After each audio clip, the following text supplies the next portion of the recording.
In Hebrews chapter 10, we read the writer quoting Psalm 40 in talking about how God wasn't pleased with Old Testament sacrifices and burnt offerings. So he said, "But a body hast thou prepared me." It's the Son talking to the Father. And when you go to Psalm 40, verses 6 to 8, you don't read, "But a body hast thou prepared me." What you read is, "Sacrifice and offerings thou wouldest not, but thou hast opened my ear." You've opened mine ear.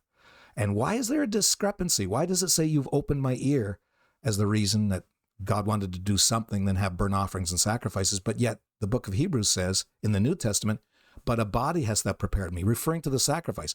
Well, it comes from an Old Testament picture that was a law, that a man that owed somebody money and couldn't pay it had to become a servant for him until it was paid off. But after 7 years, the man was able to go. But if while he was a servant working for his master, and he met a woman that was also working there and wanted to marry her and have her as wife, the master gladly allowed them to be married. They had children. But when the man wanted to leave when 7 years came and he was free to go, he couldn't take the woman and he couldn't take the children.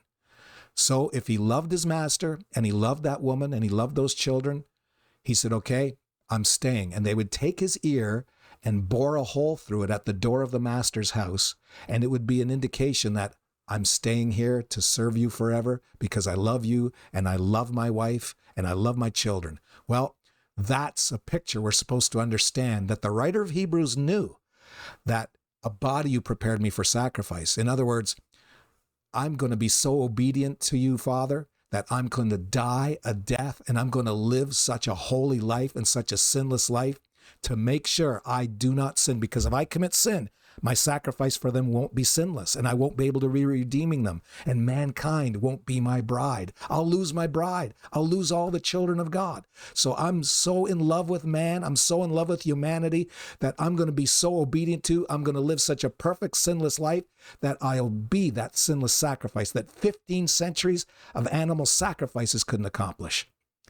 And you could never remit their sins, but I'm going to remit their sins because I'm going to be that holy. You'll never be able to do something good on your own to make yourself go to heaven.